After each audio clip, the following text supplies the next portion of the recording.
মন্ত্রীর বিয়েতে বউ পালিয়েছে এই নিয়ে চারিপাশে কানাঘুষা চলতে থাকে। সাংবাদিক হলের চারিপাশে ছবি ও ভিডিও তুলতে ব্যস্ত শাহমীর রাজ, যে কিনা এত বছর সিঙ্গেল থেকে কঠোর পরিশ্রম করার পর সফল হয়েছে। তার পিছনে লেগে আছে অহরহ সুন্দরী মেয়ের পরিবার। আজ তারই বিয়েতে কনে উধাও। বিয়ের এতগুলো অনুষ্ঠানে মেয়ের হাবভাব দেখলে মনে হতো বিয়েতে শাহমীর রাজের থেকে তারই আগ্রহ বেশি, কিন্তু আজ হঠাৎ বউ নেই। এটা যেন সবাইকে অবাক করে দিল। এই তো কালকের গায়ে হলুদের কথাই বলা যাক। মালিনী আর সোনালি মিলে যখন আয়রাকে নিয়ে মঞ্চে উপস্থিত হলো, তখন আয়রা ওর বান্ধবীদের কানে কানে বলেছিল, এই শোন না, আমার এখন খুব নাচতে ইচ্ছে করছে। অবাক হয়ে গেল বান্ধবীরা। আয়রার কানে কানে ওর এক বান্ধবী বলে, মাথা খারাপ হয়ে গেছে তোর? আজকে তোর গায়ে হলুদ, আমরা নাচবো, তুই দেখবি। আয়রা মুখ গোমরা করে থাকে। সাথে সাথে আয়রার আরেক বান্ধবী বলে, আরে আজকাল বিয়েতে বউ নাচে, এগুলো কোনো ব্যাপার না, চল আয়ু আমাদের সাথে নাচবে।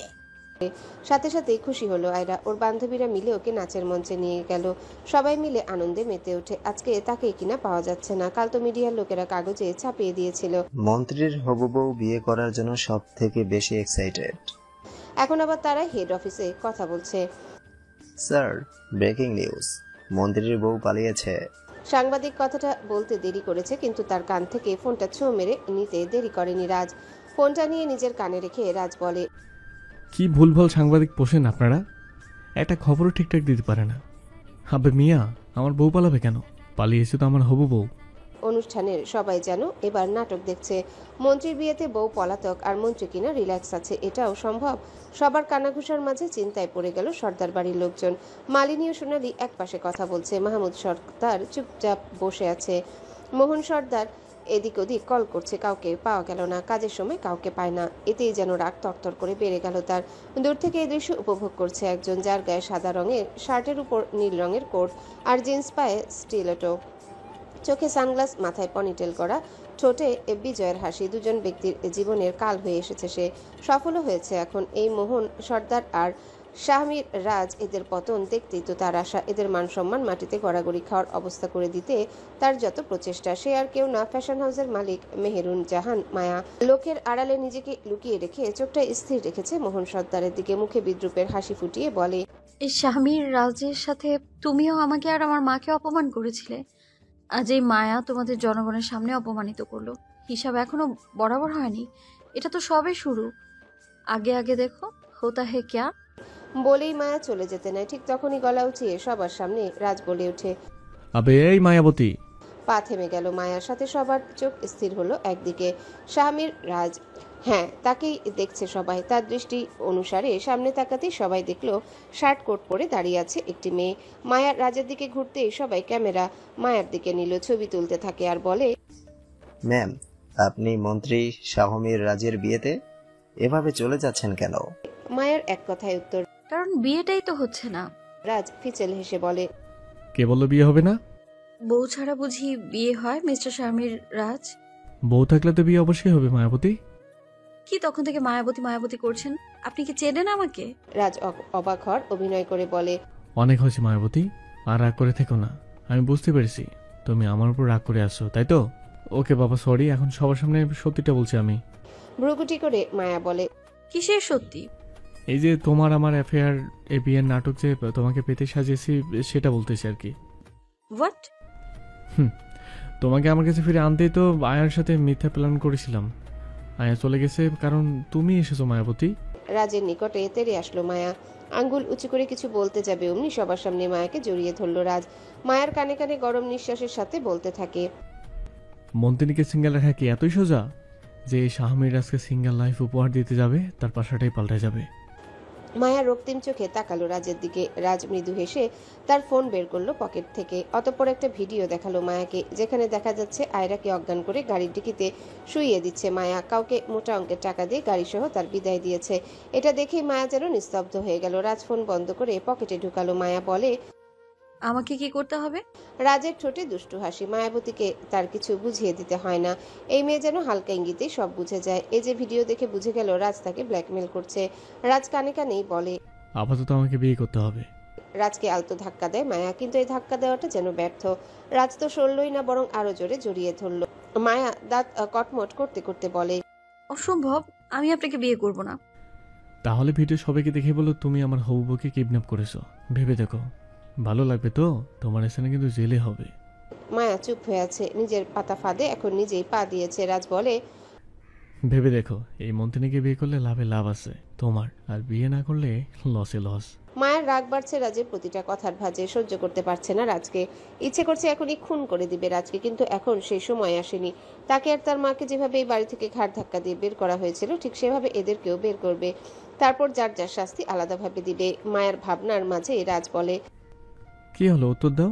এতক্ষণ জড়িয়ে ধরে রাখলে তো লোকে বলবে মন্ত্রীর বিয়ের আগেই বউকে নিয়ে বাসরের বাসনা পূর্ণ করতে চাইছে। মুখে লাগাম দিন। বিয়ের জন্য রাজি হয়ে যাও, আমি বাসর ঘরে ঢুকে দরজা বন্ধ করে মুখে লাগাম দেব। মায়া যখন কোনো কুল খুঁজে পেল না তখন রাজি হলো, বলে, ঠিক আছে, আমি বিয়ে করব আপনাকে। রাজের এই কর্মকাণ্ড হা হয়ে দেখছিল হিয়া আর শিয়া। মাহমুদ সর্দার অন্যদিকে চলে গেছেন সেই প্রথমে। রাজ নিজেই তাকে বলেছিল, ছেলের বউ আনতে তুমি ব্যর্থ বাবা, তাই ছেলেকে মাঠে নামতে হবে। এর জন্য তোমার একটা উপকার লাগবে। মাহমুদ সর্দার গলা খাকারি দিয়ে বলেন, কি উপকার?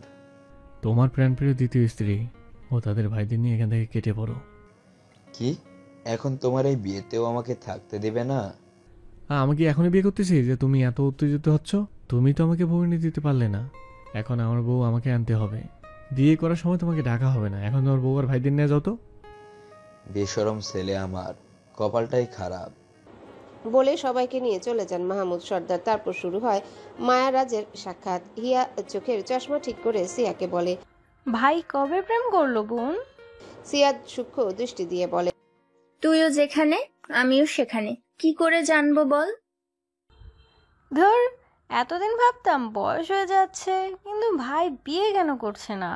এখন যখন ভাইয়ের বিয়েতে আনন্দ করতে চাই, অমনি দেখি বউ ধাও। এখন আবার দেখি ভাইয়ের বারবি ডলের মতো কিউট দেখতে গার্লফ্রেন্ড আছে। হিয়া কথা শেষ করতে ওর কানের কাছে মুখ নিয়ে আসে রুদ্র। এতক্ষণ মকটেল কাউন্টারে ছিল সে, এক গ্লাস শরবত হাতে নিয়ে এসেছে সে। হিয়ার কানের কাছে মুখ রেখে বলে, মন্ত্রীর বিয়ের নমুনা এটা, তুই বুঝবি না হিয়া পাখি। রাগ মিশিয়ে হিয়া তাকালো রুদ্রের দিকে, হাতে মদের গ্লাস দেখে রাগটা বাড়িয়ে বলে, আপনাকে জিজ্ঞাসা করিনি আমি। এটা তো দেখতেই পাচ্ছি। আচ্ছা হিয়া পাখি, তোর ভাই কি কোনো সাধনা করে রেখেছিল যে বউকে বিয়ের আগে শক্ত করে লম্বা সময় নিয়ে জড়িয়ে ধরবে? শাট আপ রুদ্র ভাই। বাহ রে, মন্ত্রী করবে লীলা খেলা, আমি বললেই দোষ? মুখ ঝামটি দিয়ে হিয়া বলে, নষ্ট পুরুষ কোথাকার। বলেই চলে যায় হিয়া। রাজ মায়ার থেকে সম্মতি পেয়ে মায়াকে ছেড়ে দেয়। সবাইকে উদ্দেশ্য করে বলে, তো এখন মন্ত্রীর বিয়ে শুরু হোক। আবে এই সাংবাদিক, হেড অফিসে কল করে জানিয়ে দিন মন্ত্রীর বিয়ে হচ্ছে। শুরুটা সিনেমেটিক ভাবে, না মানে আপনাদের সঠিক তথ্য না দিলে বাংলাদেশে আমার নামে দুর্নাম ছড়বে। তাই রাজের কথা শুনে সাংবাদিকরা লোক দেখানো হাসি দিল। মনে মনে তারাও বলে, আমাদের কি খেয়ে কাজ আছে যে আপনাদের নিয়ে পড়ে থাকবো?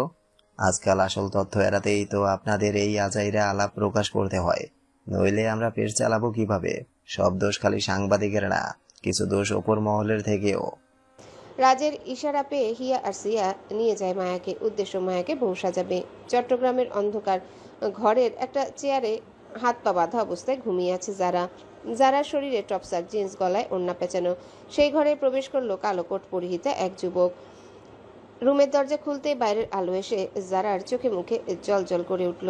ফর্সা মুখশ্রী জারাকে দেখে যুবকটি হাসলো। ডান পাশের ত্বকের উপর দিয়ে বাম হাত বিচরণ করতে লাগলো। কিছুক্ষণ সেদিকে মনস্থির রেখে পরে পাশে থাকা জগ থেকে পানি নিয়ে যুবকটি পানির বিন্দু বিন্দু ছিটা দিল জারার মুখে। ধীরে ধীরে জ্ঞান ফিরল জারার।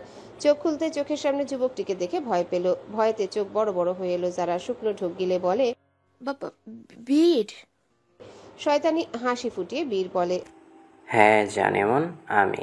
কেমন লাগলো সারপ্রাইজ? জারার আত্মা পালাই পালাই করতে ব্যস্ত। এমন এক মাফিয়ার সামনে থাকা যে কতটা ভয়ানক তা সে যেদিন থেকে বুঝতে পেরেছে সেদিন থেকে পালিয়ে বেড়ায়। বীর নেশালো দৃষ্টিতে জারার দিকে তাকিয়ে আছে। জারা ছোটাছুটি করছে, হাতটা ছাড়ানোর ব্যর্থ চেষ্টা করছে শুধু। বীর এটা দেখে হেসে দেয়, অনেক জোরে হাসে। বীরের মতো শক্তিশালী পুরুষের সামনে হাত পা বাঁধা অবস্থায় বসে থেকে কি না সে এভাবে পালাতে চায়। জারার চোখের দিকে চেয়ে বলে, কিছু বলতে চাও জানেমন? জারা নীরব, ভয়েতে মুখ ফুটে কিছু বলতেও পারছে না। বীরের দিকে তাকালেই মনে পড়ে কিছুদিন আগের কথা। তারই চোখের সামনে একটা ছুরি দিয়ে একজন বৃদ্ধের গলার রক কেটে দিয়েছিল। বীরের সামনে হাঁটু গেড়ে বসে জীবনের ভিক্ষা চাইছিল, কিন্তু বীর পাষাণ পুরুষের মতো চুপ করে দাঁড়িয়েছিল। কিছুক্ষণ পর দাঁত বের করে হেসে লোকটির বুকে পা দিয়ে মোচড় দেয়, যেটা দূর থেকে দেখে যারা দৌড়ে পালিয়ে যায়। আর কোনোদিনও বীরের সামনে আসবে না বলে প্রতিজ্ঞা করেছে। যেভাবেই হোক পালিয়ে থাকবে সে। পালিয়েই তো এসেছিল কানাডা থেকে। বীর ধরে ফেললো তাকে। কোনো জায়গায় যেই তার শান্তি নেই। পরিবার বলতে তার খালামুনি সোনালি আছে। এখন তার কাছে যেতেও ঘৃণা লাগে। মহিলা তো সুযোগবাদী, যেটা যারার একদমই পছন্দ না। তাই তো নিজের খালামুনির থেকেও পালাই পালাই করে কানাডা যায়। আবার সেখানে যেয়ে কিছুদিন হাসি খুশি জীবন কাটিয়ে এখন দুর্ভোগ পোহাতে হয়েছে। খালামুনি থেকে পালাতে পারলেও বীরের থেকে পালাতে আর পারল না। কান্না পাচ্ছে তার। কেন তার জীবনটা এমন? বাবা মা না থাকলে কি তার কোনো সুযোগ সুবিধা নেই? যারা কান্না করে দেয়। এই কান্না সহ্য হলো না বীরের। যারার দুই পাশে চোখের পানি বীর তার দুই হাতের বৃদ্ধা আঙ্গুল দিয়ে মুছে দেয়। যারা এই ছোঁয়াকেও ভয় পাচ্ছে। এই হাত যে মানুষের জীবন নেয়। পলক্ষীন তাকিয়ে আছে বীরের দিকে। যারা বীর বলে, কান্না করছো কেন? যারার উত্তর নেই। সে প্রথম থেকে যারা চুপ। সহ্য হচ্ছে না বীরের। এবার ধমক দিয়ে বলে, কি হলো বলো? কেঁপে উঠলো যারা। কিছু না বলে এখনো তাকিয়ে আছে। বীরের চোখ লাল। যারা কিছুক্ষণ তাকিয়ে থেকে মিনমিন করে বলে, আমাকে এখানে আটকে রেখেছেন কেন? তুমি থেকে আপনি সম্বোধন যেন সহ্য হলো না বীরের। রাগ মুখে ঠোঁট প্রসারিত করে বলে, এতদিন তুমি বলে এখন আপনি? বাহান জান এমন এত পরিবর্তন হঠাৎ কি হলো যে এমন পরিবর্তন আনলে? আমি কি ভুল করেছি যে আমাকে এভাবে উঠিয়ে এনেছেন? আবার সে আপনি করে বলা, তাও কিনা মিনমিন করে। সহ্য করতে না পেরে যারার বসে থাকা চেয়ারে জোরে এক আঘাত করে বীর। বেচারি এমনিতেই ভয় পায়, আবার বীর তাকে এখন ভয় দেখাচ্ছে। মনে মনে ভাবছে, এখন কি আমাকে খুন করে দেবে? তাহলে আমার বাবা মায়ের খুনিকে খুঁজবো কিভাবে আমি? আমি যে তাদের শাস্তি দিতে চাই, ওদেরকে শাস্তি না দিয়ে আমি এক মাফিয়ার হাতে শহীদ হয়ে যাব। বীর কিছু বলতে যাবে অমনি বীরের ফোন বেজে ওঠে। পকেট থেকে ফোন বের করে দেখে তারেক কল করেছে। বীর রিসিভ করতেই তারেক বলে, মায়া ম্যাম আর মন্ত্রী শাহমির রাজ আজ বিয়ে করতে চলেছে এখন। অবাক হয়ে জোরে চেঁচিয়ে বীর বলে, হোয়াট? ফোনের ওপাশে তারেক ভয় না পেলেও সামনে বসে থাকা যারা কেঁপে উঠেছে। মনে মনে পালানোর জন্য আপ্রাণ চেষ্টা করছে। এই লোকের আসল রূপ জানার পর থেকে যেন এই লোকটা বেশি বেশি রাগ দেখাচ্ছে। তারেক ফোনটা কান থেকে আগে থেকেই দূরে সরিয়ে রেখেছিল, কারণ সে জানতো এই মাফিয়া একটা চিৎকার দিবেই। ভাই বোন দুটোই এক। অবাক হওয়ার জায়গায় যেন রেগে তেড়ে আসে। তারেক ফোনটা আবারও কানে নিয়ে বলে, জি স্যার, মায়া ম্যামের পাতানো ফাঁদে তিনি নিজেই পা দিয়েছেন, যার জন্য এখনকার কিচ্ছু করার নেই। সবকিছু ক্লিয়ার করে বলো। তারেক শুরু থেকে শেষ পর্যন্ত হওয়া সবকিছু বলে, যেটা শুনে বীর কপালে হাত দিয়ে বলে, যেমন দেবা তার তেমন দেবী। ওকে, ফোন রাখো, আমি কথা বলছি বোনের সাথে। তারেক কল কাটতে বীর উঠে দাঁড়ায়। কিছু একটা ভেবে জারার হাতে দড়ি খুলে দেয়। জারা ভাবছে তাকে হয়তো ছেড়ে দিবে, কিন্তু না, বীর জারার হাত ধরে কোথাও নিয়ে যাচ্ছে। ঘর থেকে বাইরে এসে যেই বীরের গাড়ির দিকে নিয়ে যাবে, জারা হাত ছাড়িয়ে নেয়। বীর সূক্ষ্ম দৃষ্টিতে চেয়ে আছে। যারা কিছু না বলে অন্যদিকে চলে যেতে নেয়। পথ আটকে দাঁড়ালো বীর। প্রশ্ন করে, কোথায় যাচ্ছ? আমার হোস্টেলে। আজ থেকে আমার বাসায় থাকবে তুমি? না। আমি বলেছি হ্যাঁ মানে হ্যাঁ, আর কোনো দ্বিতীয় কথা নেই। চলো আমার সাথে। বলেই জারার হাত ধরে বীর। যারা হাত ছাড়িয়ে বলে, আমার ব্রেকআপ চাই বীর। কথাটা আস্তে করে বলে যারা, যেটা শুনতে পেলেও রাগে গজগজ করতে করতে বীর বলে, কি বললে? আবার বলো। যারা আবারও বলে, আমি এই সম্পর্কে থাকতে চাই না, আমি ব্রেকআপ করতে চাই। বীর আলতো হাসে। তুড়ি বাজাতে বডিগার্ড বেরিয়ে আসে, যাদের প্রত্যেকের পকেটে পিস্তল। যা দেখে যারার অবস্থা খারাপ। বীর হাস্যোজ্জ্বল মুখে বলে, এখন বলো ব্রেকআপ চাই তোমার? যারা ভদ্রমের মতো মাথা নাড়িয়ে বলে, না না না। বীর এবার গাড়ির দরজা খুলে দেয়, বলে, গাড়িতে ওঠাও জানেমন। যারা গাড়িতে উঠতে বীর তার পাশে বসে। যারা জানালা ঘেঁষে বসে আছে। এটা দেখে বীর রক্তিম চোখে তাকিয়ে আছে। যারা বীরের মুখের দিকে তাকিয়ে বীরের কাছে এগিয়ে আসতে আসতে মনে মনে বলে, কেন যে এর আইডেন্টিটা না জেনে এর সাথে প্রেম করেছিলাম, এখন ভোগ করতে হচ্ছে। বীরের কাছে এসে বীরের বাম হাত ধরে বসে থাকে যারা। বীর হেসে দেয়। ফোন হাতে দিয়ে কল করে মায়ের কাছে। তাকে কোনো কিছু না জানিয়ে হুট করে সিদ্ধান্ত নেওয়ার মানে কি বুঝতে পারছে না সে। মায়া তো রাজকে ঘৃণা করে। কেন ঘৃণা করে এটা জানে না বীর, শুধু জানে মায়া সহ্য করতে পারে না। রাজকে নিয়ে ট্রমা থেকে মায়াকে বের করতে তাকে অনেক সময় ব্যয় করতে হয়। রাজের কথা জিজ্ঞাসা করলে মায়া চুপ করতো, নয়তো ফোঁসফোঁস করতো। প্রথম দিকে তো কানে হাত দিয়ে কান্না করতো। আজ আবার কি হলো তার? রিং হয় ওপাশ থেকে, কিন্তু রিসিভ হয় না। বীর বুঝলো মায়া রিসিভ করবে না এখন, তাই আর চেষ্টা করলো না। মায়া তার সময় মতো কল ব্যাক করবে। রাজের ফোনে কল দিতে ওপাশ থেকে কেটে দিচ্ছে। শুধু রাজের ফোন থেকে একটা মেসেজ আসে, ভাইয়ের বিয়েতে তো আসতে পারলি না, এখন ভাইয়ের শালা হওয়ার জন্য প্রস্তুত হ। এত কল দিয়ে জ্বালাবি না, শালা আমার বিয়ে নিয়ে কেউ ভাবে না, যা করার আমাকে করতে হবে। মেসেজ দেখে বীর হাসবে নাকি কান্না করবে বুঝতে পারছে না। যদিও সে জানে রাজ কেমন, কিন্তু মায়ের কথা ভেবেই তো তার দুশ্চিন্তা হচ্ছে। বীর চায় আগে সবকিছু সমাধান করে তারপর মায়ের সাথে রাজের বিয়ে দিতে, কিন্তু মায়ের যে একটা স্বপ্ন আছে, হঠাৎ করে আজ স্বপ্ন পূরণ না করে বিয়ে করবে, এটা মানতে পারছে না বীর। মায়ের জীবনে নতুন কোনো ঝড় আসলেই হয়। বিয়ের আসরে মায়াকে বসানো হলো। এর ঠিক কিছুক্ষণ পর পিয়াস সর্দার বাড়ির সবাইকে নিয়ে আসে। বিয়ের আসরে অন্য মেয়েকে দেখে কপাল কুঁচকে এলো সবার, শুধু মাহমুদ সর্দার বাদে। সে খুব ভালো করে বুঝতে পারছে তার সুপুত্র কোনো অঘটন ঘটাতে চায়। মালিনী এসে মাহমুদ সর্দারের কাছে বলে, এই মেয়ের পরিচয় কি কিছুই তো জানি না, তুমি এভাবে ছেলেকে যার তার সাথে বিয়ে দেবে? মাহমুদ সর্দার গলা খাকারি দিয়ে বলে, এই মেয়ের একটু পর থেকে একটাই পরিচয় হবে, একটা উম্মাদ লাগামহীন ছেলের বউ হবে সে।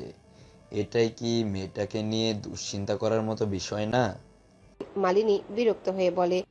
দেখ, সোনালী আর মোহন সর্দার এখনো দেখছে মায়াকে। মোহন সর্দার মায়াকে দেখে রাগী কণ্ঠে বলে, এই মেয়ে তো ফ্যাশন হাউজের মালিক। সোনালী অবাক হয়ে বলে, তুমি চেনোই কে? চিনব না কেন, এই মেয়ে বড়ই ধূর্ত। আমার অনেক বড় একটা ডিল এই মেয়ের জন্য ক্যান্সেল হয়েছে, যেখানে আমার 20 লাখ টাকা ইনভেস্ট করতে হয়েছিল। এই মেয়ে এই বাড়িতে বিপদের আশঙ্কা নিয়ে আসছে, এটা আমি বলে দিলাম। সোনালী কথাটা পাত্তা না দিয়ে বলে, ওসব বাদ দাও তো, ব্যবসার ক্ষেত্রে লাভ লস করতে গেলে তো এমনই হতে হয়। আমি শুধু ভাবছি এই মেয়েটাও আজ তো একটা ব্যাংক ফ্যাশন হাউসের মালিক মানেই তো কোটিপতি। মায়া তাকিয়ে আছে মোহন সর্দারের দিকে। গাঢ় নীল রঙের লেহেঙ্গার সাথে ডায়মন্ডের সেট, ঠোঁটে গাঢ় গোলাপি রঙের লিপস্টিক, চোখে স্মোকি আইশ্যাডো, দেখতে পুরো বারবি ডল লাগছে মায়াকে। আশেপাশের লাইটগুলো তো আছেই মায়াকে আরো বেশি সুন্দর করে ফুটিয়ে তোলার জন্য। মায়ের চোখ মোহন সর্দারের দিকে থাকলেও মায়ের পাশের জন্য চোখ একমাত্র তার দিকে। মায়ের দিকে তাকিয়ে থেকেই বলে, আয় হায় মায়াবতী, এই লিপস্টিক এখন না দিলেই পারতে। মন্ত্রীর হার্টবিট এখনই শেষ হয়ে যাচ্ছে। মায়ের আগে চোখে রাজের দিকে তাকিয়ে দাঁতগুলো কটমট করে তেজ দেখিয়ে বলে, এখনই শেষ করে ফেলুন আপনার হার্টবিট, অন্তত আমাকে বিধবা হওয়ার জন্য অপেক্ষা করতে হবে না। মায়ের তেজি কথা গায়ে মাখলো না রাজ। বুকের বাম পাশে হাত রেখে বলে, আমার হার্টবিট এত দুর্বল না, এটা শুধু রোমাঞ্চের জন্য বিট করে, মরার জন্য না। মায়া চোখ সরিয়ে নিল। মিলি এসে দাঁড়ালো সিয়ার পাশে, বলে, শুনলাম বউ নাকি পালিয়েছে, এখন কাকে বিয়ে করবে? সিয়া সামনের দিকে চোখ দিয়ে ইশারা করে বলে, যাই বল না কেন, এই ভাবি কিন্তু আগের মেয়েটার থেকেও সুন্দরী। অবশ্য এটা নাকি আমাদের আসল ভাবি হবার কথা। আয়রার সাথে নাকি বিয়ের অভিনয় করেছিল ভাই, আমাদের এই ভাবিকে বিয়েতে আনার জন্য। কি বলিস? এ তো সিনেমার কাহিনী। জীবনটা সিনেমা থেকে কম কিছু নাকি? তাও ঠিক। আচ্ছা, আমি মকটেল কাউন্টার থেকে ঘুরে আসি। মকটেল কাউন্টারে যেতেই কারোর সাথে ধাক্কা লাগে। ধাক্কা লাগার কারণে মুখের সামনে কিছু ছোট ছোট চুল চলে আসে মিলির। চুলগুলো কপাল থেকে সরিয়ে দিয়ে যেই ধাক্কা লাগা ব্যক্তির দিকে তাকায়, অমনি মিলি মুখে হাসি ফোটায়। মিলির সামনে দাঁড়িয়ে আছে তারেক। তারেকের কানে ব্লুটুথ। মিলির দিকে তাকিয়ে বলে, সরি ম্যাম। বলেই চলে যায় তারেক। মিলি এখনো তারেকের দিকে তাকিয়ে থেকে বলে, হায়, কালোর মধ্যেও কি কিউট লুকস, পুরাই ব্ল্যাক ডায়মন্ড। মায়া রাজের বিয়ে শুরু হবে। সবাই মিলে কাজীকে খুঁজতে শুরু করেছে। কাজী এসেছে ঘন্টা 2 হবে, কিন্তু এখন তাকে খুঁজে পাচ্ছে না। অবশেষে সবাই পানির শব্দ পেয়ে খাবারের দিকে একটা টেবিলে তাকালো। রুদ্রের হাতে জগ। কাজী মাত্র ঘুম থেকে উঠেছে। আসলে সে অপেক্ষা করতে করতে কখন ঘুমিয়ে গেছে নিজেই জানে না। হঠাৎ ঘুমের মাঝে ভাবে মাথা ও মুখে পানি পড়ার কারণে লাফিয়ে উঠেছে সে। কাঁপতে কাঁপতে বলে, আরে বউ, আমি বাজারে যাচ্ছি। কাছে থাকা সবাই এমন দৃশ্য দেখে হেসে দেয়। মাহমুদ সর্দার সেদিকে এসে বলে, কি হয়েছে? রুদ্র চেয়ারে হাত রেখে বলে, আরে বড় বাবা, এই কাজই তো ব্রোর বিয়ে দিতে এসে ঘুমিয়ে ঘুমিয়ে নিজের বউকে মিস করে। রাজ এগিয়ে এসে শুনতে পেল রুদ্রের কথা। কাজীর উদ্দেশ্যে রাজ বলে, আরে কাজী, তুমি তো সে আসলে একটা পাজি। আমার বিয়েতে এসে আমার গলায় এখনো বউ ঝুলে না দিয়ে নিজেই বউয়ের স্বপ্ন দেখছো ঘুমিয়ে ঘুমিয়ে। কেন ভাই, তুমি কি আমার বিয়েটা তাড়াতাড়ি দিয়ে বউর কাছে যেতে পারো না? কাজী মিনমিন করে বলে, বউ ছাড়া বিয়ে দেবো কিভাবে? রুদ্র ঠোঁটটা ব্যাকা করে বলে, নেও বেটা, কাজী তো ঘন্টা 2 ধরে বিয়ে বাড়িতে ঘুমিয়েছিল, না হলে বউ যে বদল হয়েছে জানতেই পারলো না। রাজ কাজের দিকে তাকিয়ে বলে, শোনো ভাই পাজিমার্কা কাজী, এই সর্দার বাড়ির পুরুষদের একটা রেকর্ড আছে, এরা 2টা করে বিয়ে করে, সেখানে আমি এখনো একটাও করিনি। তুমি ভাবলে কি করে যে আজ এই সেন্টারে শাহমির রাজ বিয়ে না করে চলে যাবে? কাজী শুকনো ঢোক গিলে বলে, বউ না পালিয়েছে? আরে মিয়া, আপনার প্রথম বউ মারা যাওয়ার পরও কি আপনি বউ ছাড়া আছেন যে আমার বিয়ে থেকে বউ পালালে সন্ন্যাসী হয়ে বসে থাকবো আমি? একটা গেছে আর একটা এসেছে। এত তাড়াতাড়ি আরেকটা মেয়ে পেয়েও গেলে? রুদ্র পেছন থেকে বলে, তারপর আপনি আরেক ঘুম থেকে উঠলে আরেকটা মেয়ে এনে দিব, সে আর কেউ না, আপনার ঘরের বউ। বেটা বেশি কথা না বলে যে মেয়েই হোক আপনি বিয়ে দিয়ে দেন ওদের। রাজের দিকে তাকিয়ে বলে, তুমি তোমার আসরে যে বসতে লাগো, আমি কাজীকে নিয়ে আসতে লাগি। রাজ চলে গেল মায়ার কাছে। মায়ার দিকে তাকিয়ে দাঁত বের করে হেসে বলে, পাজি বেটার কাজী আসছে আমার বিয়েতে আইস।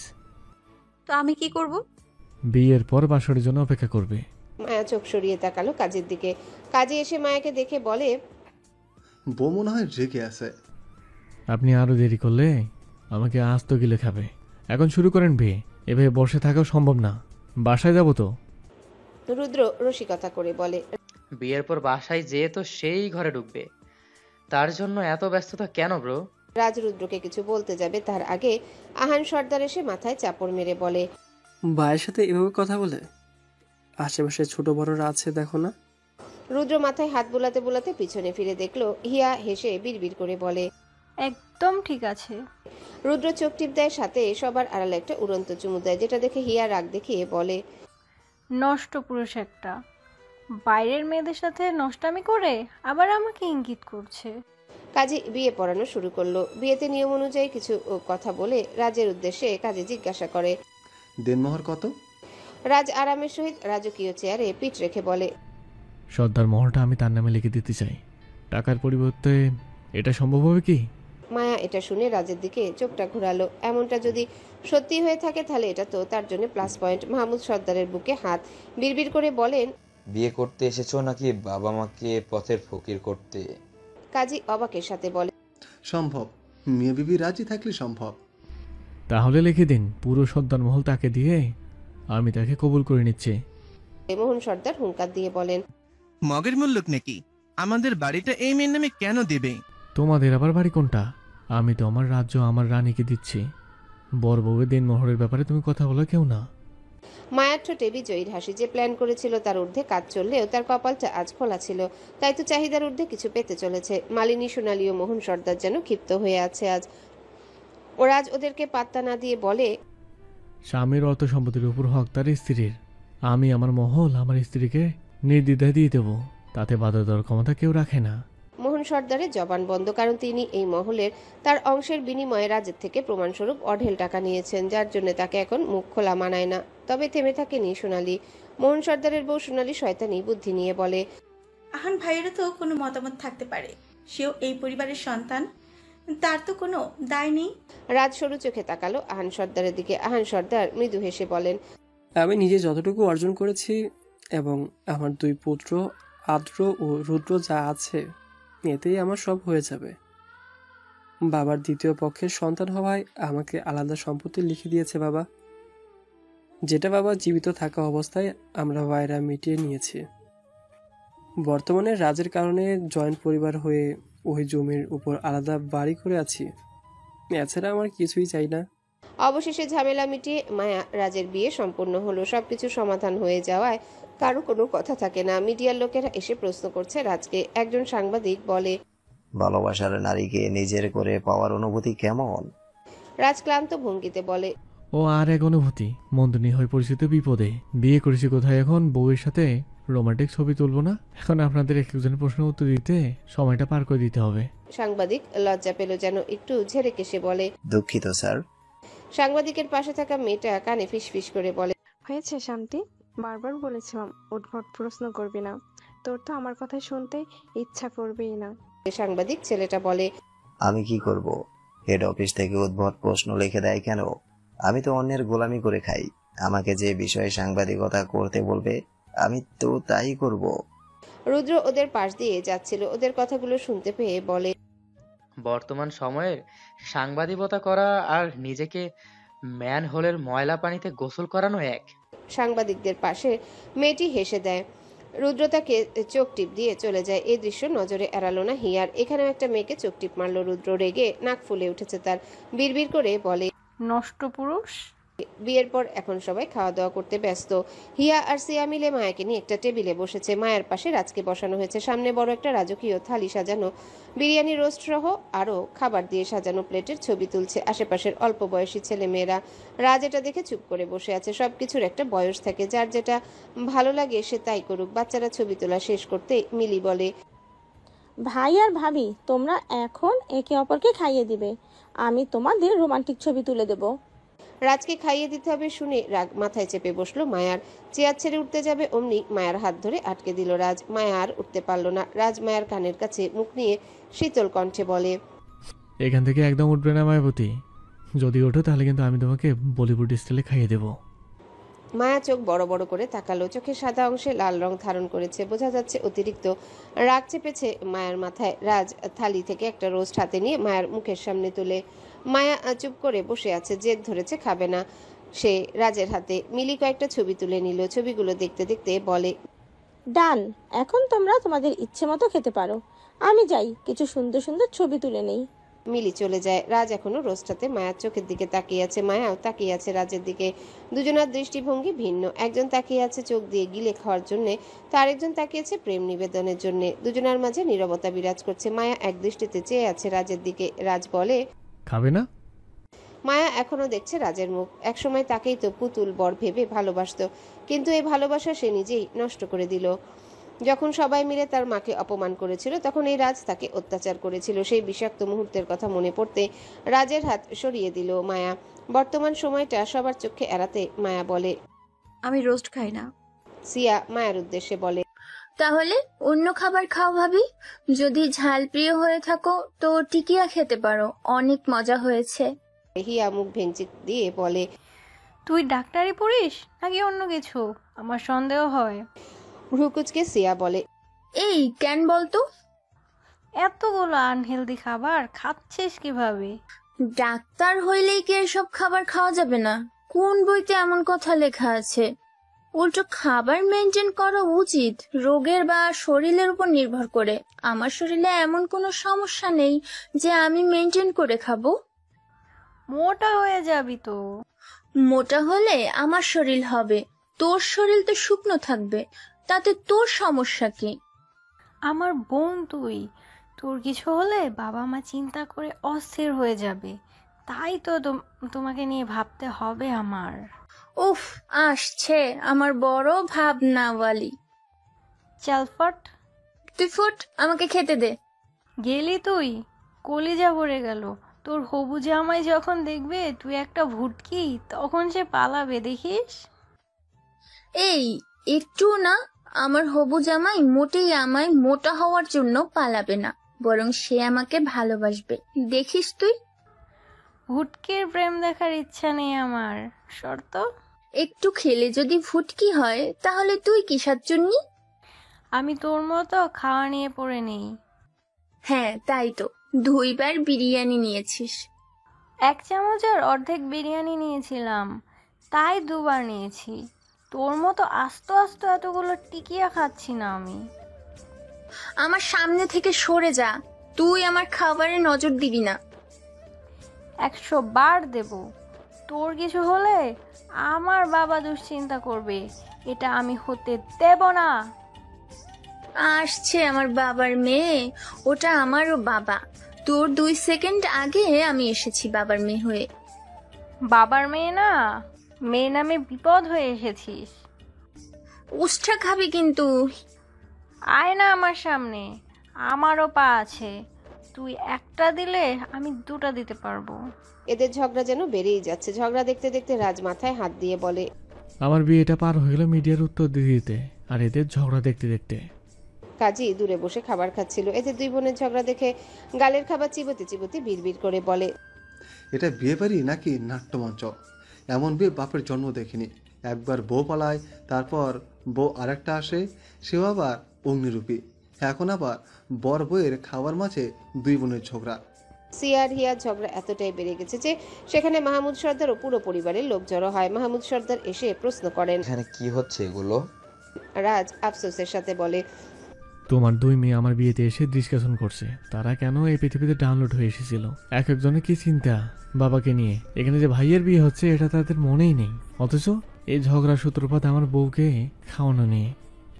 এই ছেলের বেফাস কথার জন্য মাহমুদ সর্দার এদিকটায় আসেনি। তিনি অন্য টেবিলে বসে খাচ্ছিলেন। ছোটদের বর বইয়ের পাশে রেখেছিলেন, কিন্তু কথাই আছে না, সুখ সবার কপালে সয় না। মাহমুদ সর্দারের হয়েছে সেই দশা।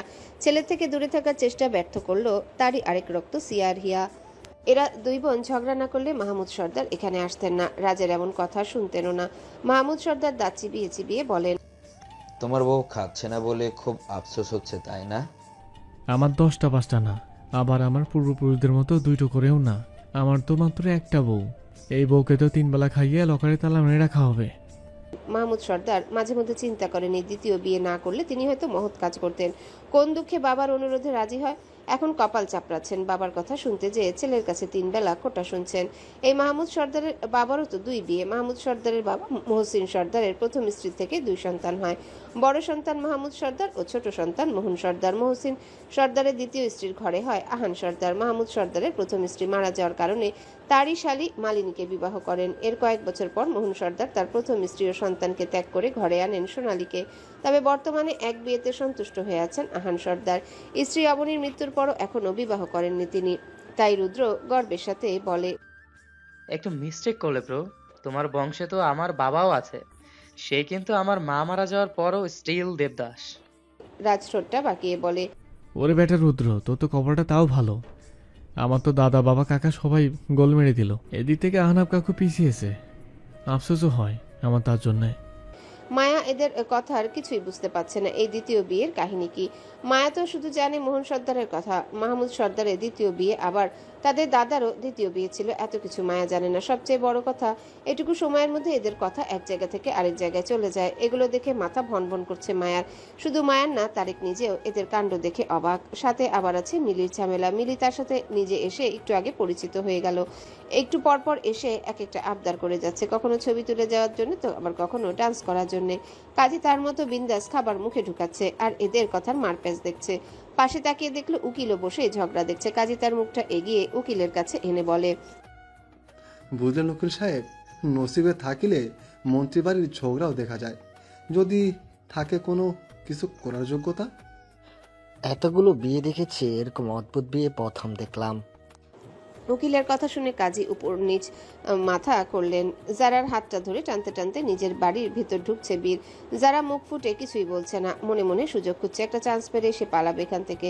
বীর যারাকে উপরে নিয়ে যাবে তখনই সিঁড়ি দিয়ে নিচে নামে মৌ। বীরকে প্রশ্ন করে, এই মেয়েটা কে ভাই? বীর থেমে যায় সেখানে। মৌকে দেখে বলে, তোর ভাবে। মৌ খুশি হয়, কিন্তু যারাকে এভাবে টানতে দেখে বলে, ভাবি কি এভাবে টানছো কেন? কারণ ও তোর ভাবি হতে চায় না তাই। কেন? আমি কি দোষ করেছি? যারা এদের কথা শুনে অবাক। বীর বলল, কোন দিক দিয়ে মৌ নিয়ে গেল?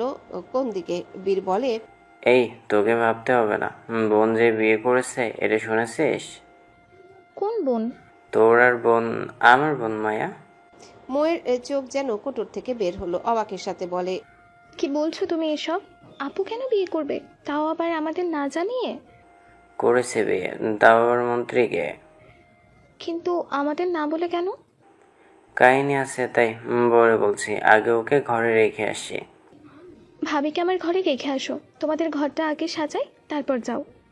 বীর আর যারা অবাক হলো। বীর মৌয়ের দিকে ফিরে বলে, আমার ঘর সাজাবি কেন? আমার 2 ভাই বোন আজ আমাকে না বলে একজন ভাবি আর একজন দুলাভাই গিফট করেছে। যদিও আমাকে ভাবি পছন্দ করে না, কিন্তু আমার তো তোমাদের প্রথম রাতটা সুন্দর করে সাজিয়ে দেওয়া উচিত। আফটার অল বাসর তো বারবার আসবে না। বাসর? অবাক হয়ে বলে যারা।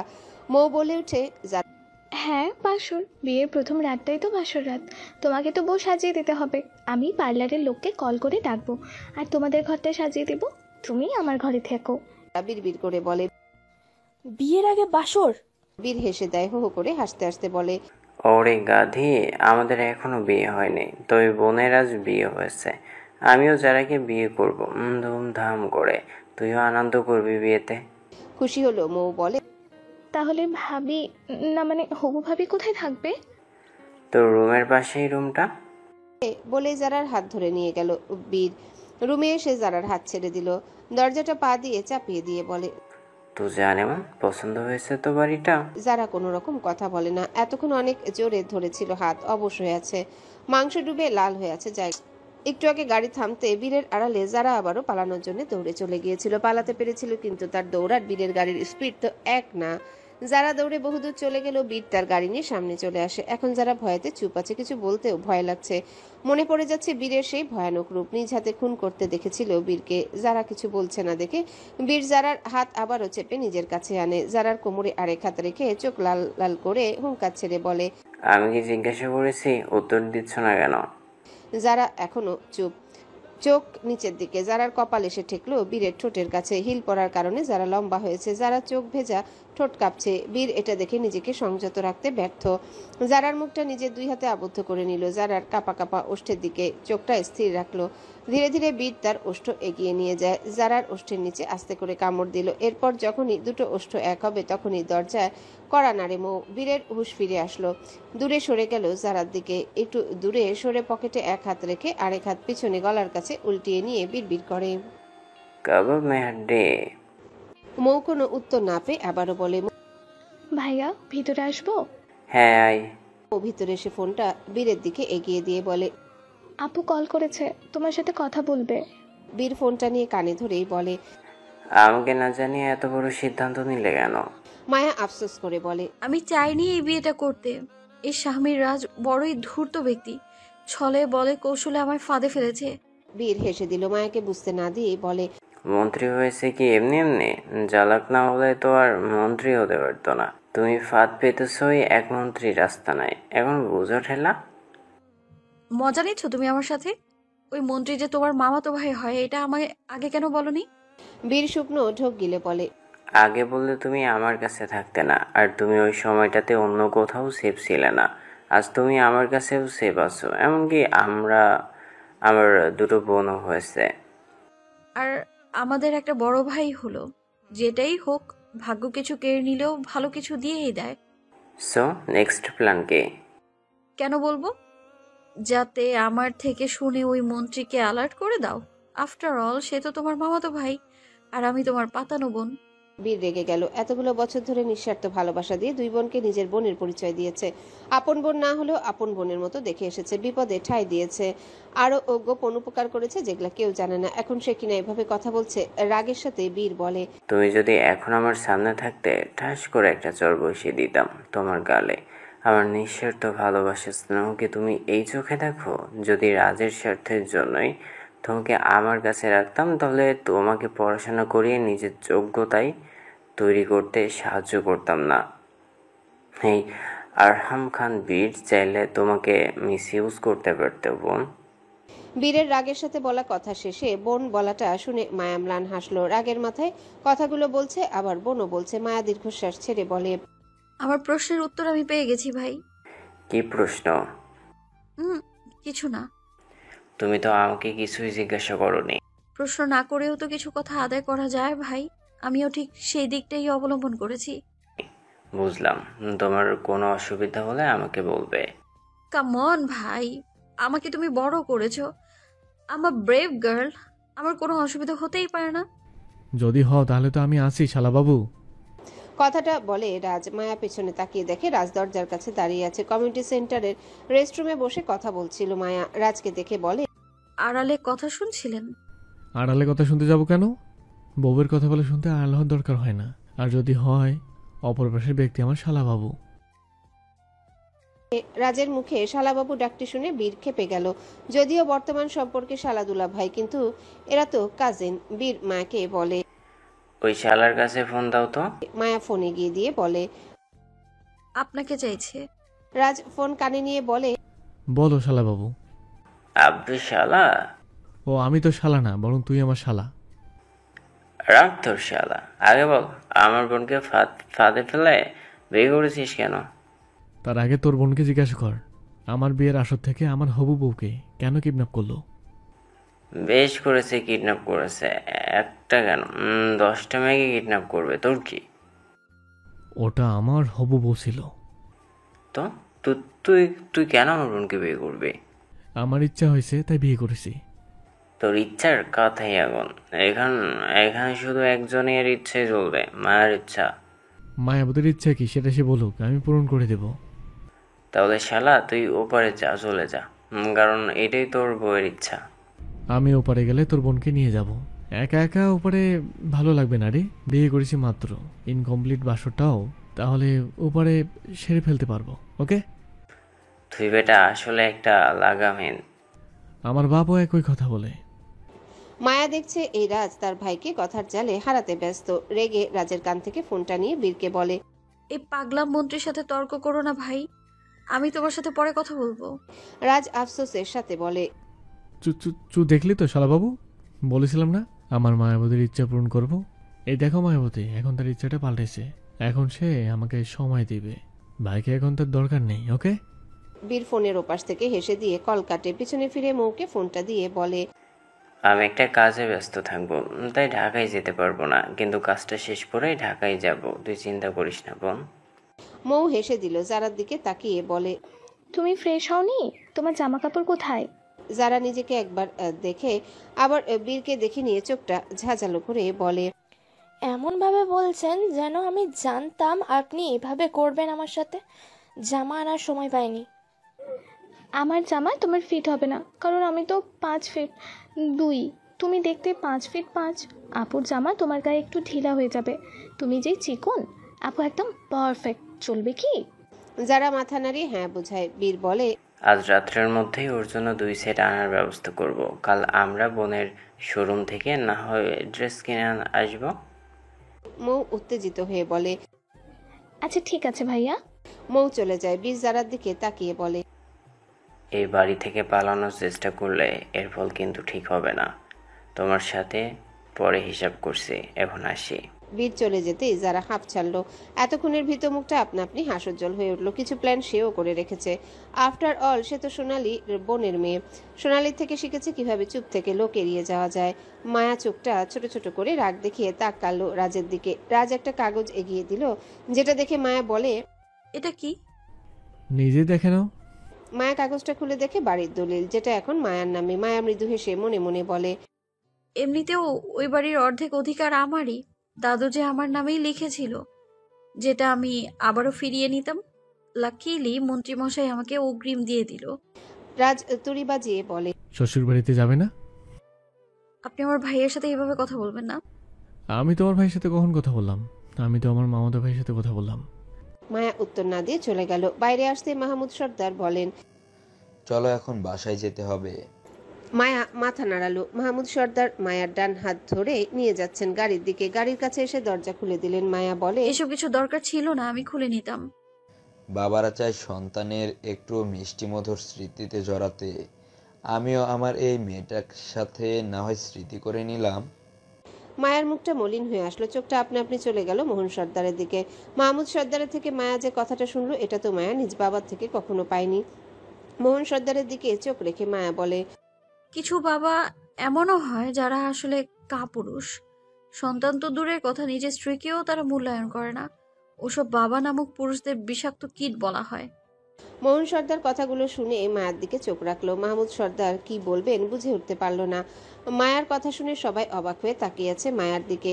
রাজ এসে তারা দিয়ে বলে, আচ্ছা এখানে ইমোশন হয়ে দাঁড়িয়ে থেকে সময় নষ্ট করার কোনো মানে আছে? আমার মানে ঘুমানোর সময় পেরিয়ে যাবে তো। আশেপাশের সবাই হেসে দেয়। রুদ্র হাসতে হাসতে বলে, ওটা ঘুমানোর সময় না ব্রো, বলো বাসরের সময়।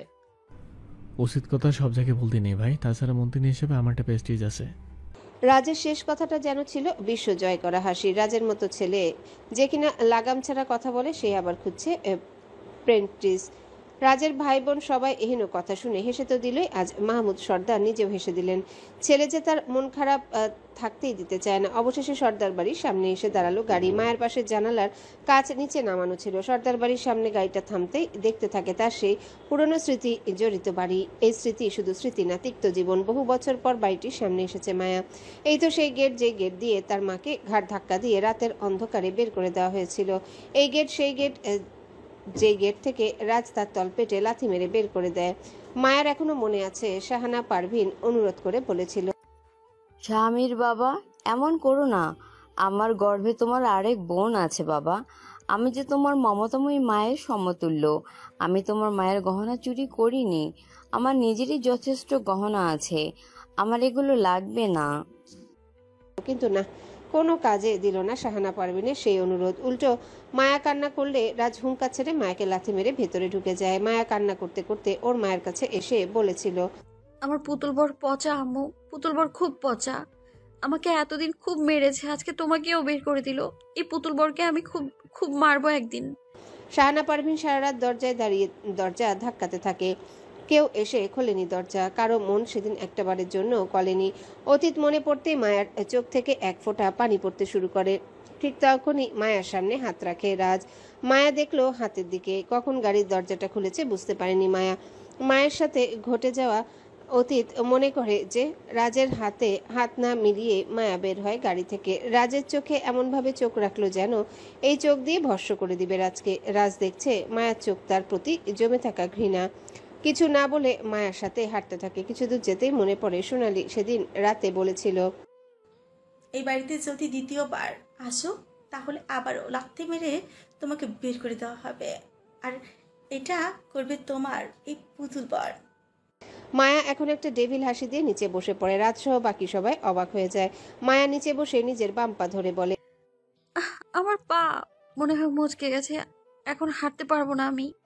মাহমুদ সর্দার মায়ের কাছে এসে বলেন, দেখি মা তোমার পা।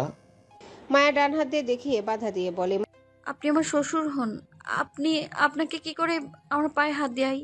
মায়া কিছুক্ষণ এদিক ওদিক তাকায়। দেখলো মালিনী, সোনালী, মোহন সর্দার, আহান সর্দার এর গাড়ি এসেছে। বাকি ছেলে মেয়েরা গান বাজাবে বলে অন্য গাড়িতে আছে। মালিনী, সোনালী এরা নামতেই মায়া কান্নারত কণ্ঠে বলে, আমার শাশুমা কি পারবে আমার কি হয়েছে দেখতে?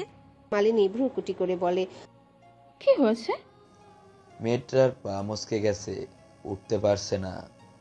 রাজ দেখছে চুপ করে। পাশে বর থাকতে কোন দুঃখে শাশুড়ির পিছনে লাগলো এটাই রাজ বুঝতে পারলো না। মায়া চোখে পানি না আনলেও মুখটা কান্না কান্না ভাব প্রকাশ করে বলে, শাশুমা তো মায়ের সমতুল্য। যদি তিনি অসুস্থ বোধ করেন তো কাকি শাশুমা আছে না, তিনি কি একটু আমার পা দেখে বলতে পারবেন কি হয়েছে আমার পায়ে? সোনালী চিৎকার করে বলে, আমি কেন তোমার পায়ে হাত দিতে যাব? রাজ এদেরকে থামিয়ে বলে, আমার বউয়ের পায়ে কি হয়েছে এটা আমি দেখবো, তোমাদের এত ভাবতে হবে না। রাজ এগিয়ে আসতে নিলে মায়া লক্ষ্মী বউয়ের মতো করে বলে, ছি ছি, বউয়ের পায়ে স্বামী কেন হাত দিবে? এটা তো অমঙ্গলের কাজ, এটা মানায় না। রাজ খুব খুব করে কেসে দিল। মায়ার এই প্রতিভক্ত কথা যেন রাজের হজম হওয়া কষ্টকর। মাহমুদ সর্দার এবার সোনালীকে বলেন, মেয়েটা কষ্ট পাচ্ছে যখন এতই অনুরোধ করেছে তাহলে শোনো তার কথা। পা তো দেখতে বলেছে, পা ধরে ঝুলে থাকতে তো বলেনি। মলিনীর কোমরে ব্যথা না হলে ওকেই বলতাম মেয়েটার পা দেখতে। তুমি না হয় মায়ের স্থানে একটু মেয়েটার সেবা করলে। এই নোংরা কিটকে মায়ের স্থানে মায়া কখনোই রাখবে না। মনে মনে কথাটা বলে মায়া। সোনালী সবার দিকে তাকালো। সবাই নিশ্চুপ। নিজ দায়িত্বে কথা বাড়ালে এখন বিপদে পড়বে। তাই সে মায়ের পায়ের কাছে গিয়ে মায়ের পায়ে হাত দিল। মায়া এটা দেখে ঠোঁটে ডেভিল হাসি ফোটালো। মায়া মনে মনে বলে, আমাকে লাথি মেরে বের করার কথা বলেছিলেন না আপনি? আজ দেখুন কার পায়ে কার হাত। অবশ্য শেষ খেলার আগে কিছুই জানতে পারবেন না। সোনালী পা নাড়িয়ে চারিয়ে বলে, কই কোথাও কিছু দেখছি না তো। মায়া চিৎকার করে বলে, আমার পা, এই মহিলা আমার পা ভেঙে দিল। মায়ের এই ঢঙের আহাজারি ধরে ফেলেছে রাজ। তবে রাজ নিজেও কম কিসে মায়ের পাশে বসে বলে, চিন্তা করো না মায়াবতী, আমি পতি বলে পা না ধরতে পারি তো আমি আজ তো তুমিটাকে ধরতে পারবো তো। মাহমুদ সর্দার এবার গাম্ভীর্যের সাথে বলে, বেয়াদব ছেলে, কোথায় কি বলতে হয় জানো না। রাজ যেন ব্যাকুল বনে গেল। মাহমুদ সর্দারের দিকে তাকিয়ে বলে, আমি আবার কি করলাম? কিছুক্ষণ ভেবে রাজ নিজের জিহবা নিজে কামড় দিয়ে বলে, দুষ্ট বাবা, ছেলে বলে এদিক ভেবে বাবা কথাটা নিয়ে যায় আরেক দিক ভেবে। আমি বুঝেছি যে এখন আমি আমার বউকে কোলে নিয়ে এই বাড়িতে ঢুকতে হবে, এছাড়া কোনো উপায় আছে? বউ আমার গৃহপ্রবেশের আগে পা মস্কেছে, তাই বলছি কথাটা, বুঝেছো বাবা? মাহমুদ সর্দার এবার নিজেই বোকা হয়। অবশ্য এই যে ছেলে কখন কোন মস্তিষ্ক কোন কথা বলে কিছুই বুঝতে পারে না। হ্যালো বন্ধুরা, পরবর্তী পার্ট খুব তাড়াতাড়ি আসবে, তো সবাই অপেক্ষায় থাকো। আর চ্যানেলটি যারা এখনো সাবস্ক্রাইব করোনি তারা পরবর্তী পার্ট দেখার জন্য চ্যানেলটি সাবস্ক্রাইব করে রেখো। ধন্যবাদ সবাইকে, আমাদের সাথেই থেকো।